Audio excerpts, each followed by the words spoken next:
the people who just reject this AI stuff as a way to create content and create something real and original, imperfect as it is, I don't care how good this AI gets, it's not going to replace humanity. It will never replace humanity. And you know, the one thing every salesperson, every master of persuasion, I don't care if we're talking about Joe Girard, the greatest car salesman who ever lived, or Jim Camp, the most feared negotiator. That was literally what they called him. He'd have multiple billion-dollar negotiations going on at any given time. All these guys, and I'm telling you, there's a ton of them out there.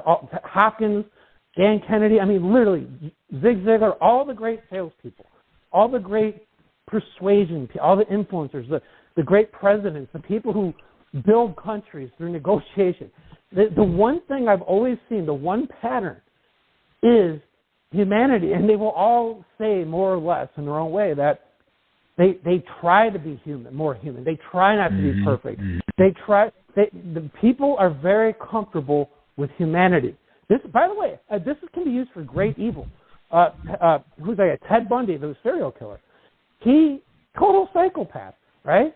He doesn't have human, he's not even human, basically, right? So he has no human feelings, right? That's why he's a psychopath.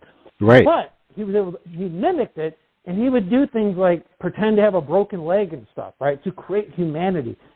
And AI, I don't think, can really pull that off. Like, you could tell it to, hey, be a little bit imperfect. It's still going to do it wrong.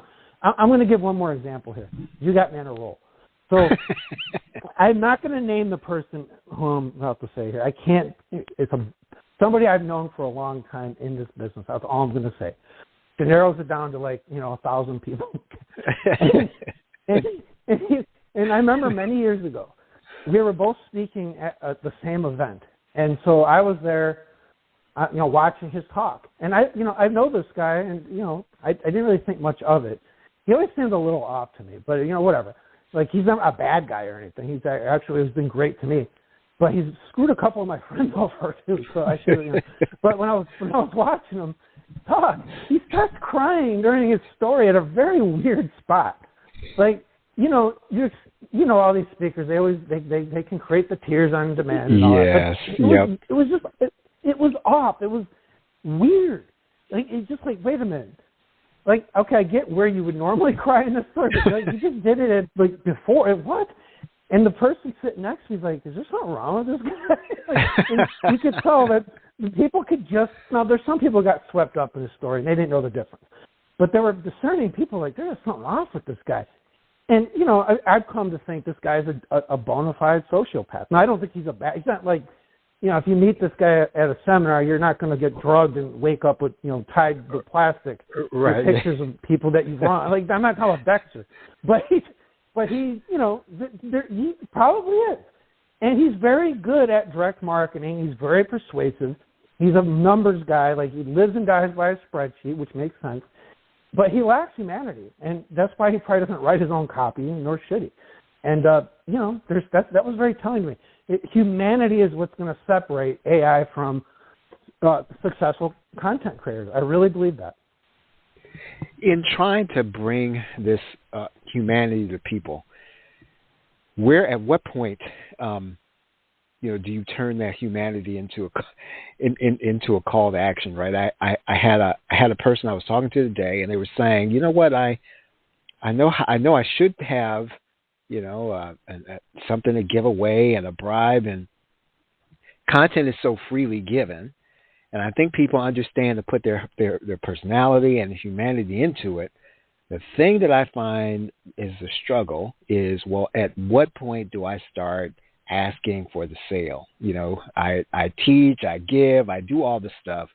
When do I ask for the sale? Well, this comes down to humanity too. So this has been a problem in direct marketing for a lot of people for a very long time. I think the internet made it worse. Where, you'll see people ask questions like, just for example, email. How many calls to action do I put in, and where do I put them? And it's you have to think like a human being here. If you are sitting down talking to this person, and assume you're talking to your mother or somebody you love and care about, okay? And you're having this discussion, and let's assume they're in your market. A, how would you talk to them? Would you scream at them with a bunch of headlines? Would you lie to them? Would you exaggerate? Wouldn't you try to make your case in a way that respects them and their time, right? Now, this is how I approach all content.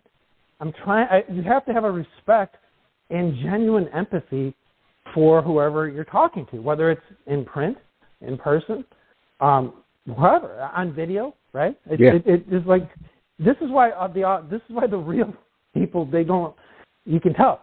So I'm going to answer this with another story because I think it'll do better than me just saying it, right? Because I don't want to sound like AI. I don't want to just put the answer out there. I want to be human with everybody. So back, this was probably 7 years ago or so. I was speaking at this seminar where it was for multi-level marketers, teaching them how to market themselves. And I was there, and there was a special session for the guy who was putting on. His name was Greg Gomez. And he asked me to be part of a special session just for his inner circle guys and people, really pay him.